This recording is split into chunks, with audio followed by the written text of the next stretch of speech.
और अब आज की बड़ी खबर। आज मोदी सरकार के 2.5 साल पूरे हो रहे हैं।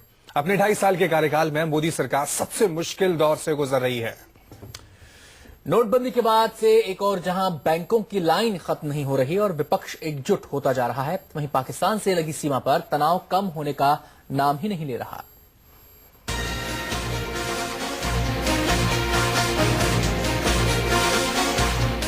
मोदी सरकार का आधा कार्यकाल आज पूरा हो रहा है, लेकिन मोदी सरकार की आगे की राह आसान नहीं है। सत्ता में आने से पहले नरेंद्र मोदी ने हिंदुस्तान के आम आदमी को अच्छे दिनों का सपना दिखाया था, लेकिन अच्छे दिन तो दूर, देश का आम आदमी अपने ही कैश के लिए तरस रहा है। बैंकों के बाहर रोजाना घंटों लाइन में खड़ा हो रहा है।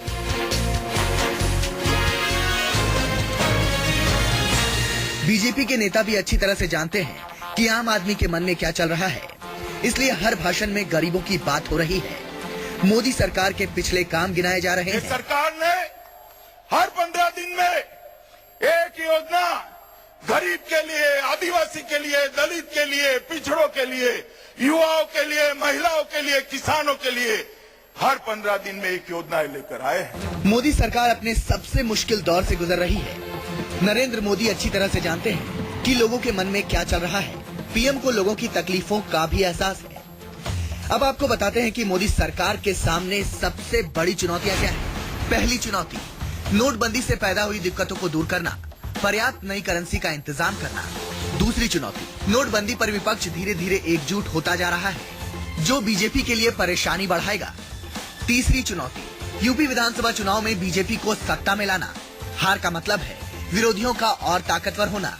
चौथी चुनौती, करोड़ों बेरोजगार नौजवानों के लिए नौकरी का इंतजाम करना, अच्छे दिन लाने के वादे को पूरा करना। पांचवी चुनौती, पाकिस्तान से लगे बॉर्डर पर तनाव कम करना। बॉर्डर पर फायरिंग रुक नहीं रही है। अर्थशास्त्री पहले ही भविष्यवाणी कर चुके हैं कि नोटबंदी से अगले साल भर तक अर्थव्यवस्था में सुस्ती आ सकती है। यहाँ तक राज्यसभा में पूर्व प्रधानमंत्री मनमोहन सिंह ने कहा कि नोटबंदी से देश की जीडीपी में 2% की कमी आ सकती है। My own feeling is that the national income, that is the GDP of the country, can decline by about 2 percentage point as a result of what has been done.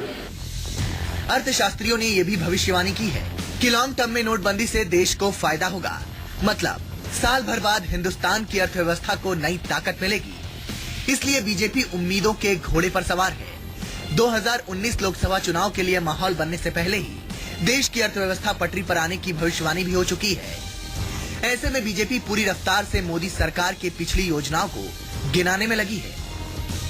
प्रधानमंत्री जन धन योजना, प्रधानमंत्री आवास योजना, प्रधानमंत्री सुकन्या समृद्धि योजना, मुद्रा बैंक योजना, जीवन ज्योति योजना, सुरक्षा बीमा योजना, अटल पेंशन योजना, आदर्श ग्राम योजना, फसल बीमा योजना, गरीब Kalyan Yojana, Jan Aushadhi Yojana, make in India, Bharat अभियान, बाल स्वच्छता mission, health card, digital India, skill India, ढेर सारी योजनाएं, 92 से ज्यादा योजनाएं नरेंद्र मोदी सरकार देश के गरीबों के लिए, ओडिशा के युवाओं के लिए लेकर आई है।